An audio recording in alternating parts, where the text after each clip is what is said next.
Anglaise.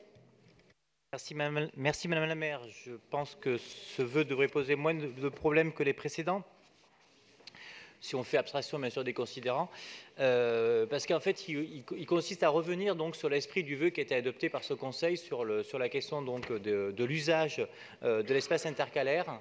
Et donc nous demandons, puisque notre charte a été mise en place suite à un vœu de 2016 de mémoire du groupe écologie sur le fait comment on utilise donc l'espace intercalaire de la ville.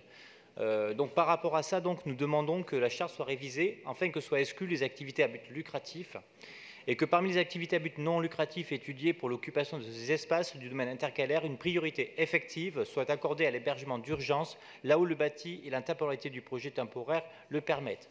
Voilà, je pense que sur le fond, il n'y a pas de problème sur ce vœu. J'espère donc avoir l'attention de toute cette assemblée pour le voter. Merci. Pour vous répondre, la parole est à Jean-Louis Messica. Eh bien, écoutez, au risque de vous surprendre, je ne vais pas proposer un avis favorable à votre vœu pour une raison très simple, c'est que votre vœu reprend celui de Madame Simonet lors du dernier Conseil, en un tout petit peu moins radical. Mais je voudrais vous rappeler que déjà pour une partie de votre vœu, c'est déjà dans la charte.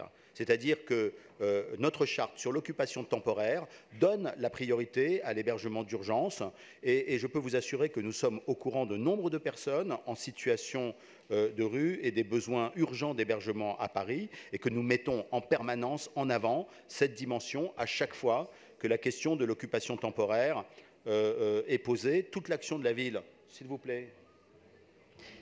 S'il vous plaît, si vous pouviez avoir vos conversations à l'extérieur de la salle. Merci. Voilà, donc je disais que Dominique Versini et toute l'action de la ville démontrent notre mobilisation absolue sur ce sujet.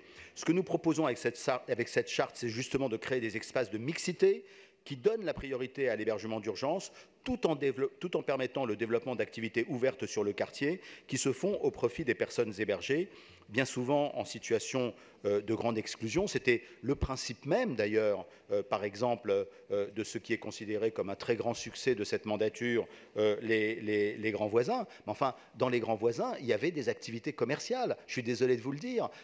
Cette volonté de définir une catégorie qui serait en quelque sorte totalement interdite et de bannir d'un seul geste les activités à but lucratif des projets d'occupation temporaire ne nous paraît pas correspondre à ce que doit être le besoin de mixité d'usage et de pratique. Et je crois que les acteurs de l'hébergement d'urgence, tels qu'Aurore et Emmaüs, l'ont très bien compris et ont considéré que ce qui se passait, par exemple, aux grands voisins, correspondait vraiment à ce dont avaient besoin les personnes en situation de grande précarité, parce que c'était un outil de facto de réinsertion sociale. Il faut conclure. Excusez-moi, je vais conclure rapidement. J'insiste sur le fait que la relation partenariale avec les signataires de la charte sur ces sujets va justement permettre de les accompagner vers des projets qui correspondent davantage à nos priorités, notamment en termes d'hébergement, mais que si vous voulez embarquer avec vous des acteurs du privé, vous ne pouvez pas commencer par leur dire que les activités commerciales doivent être bannies. Donc j'émets un avis défavorable à votre vœu. Très bien, je vous remercie. Le vœu est-il maintenu ?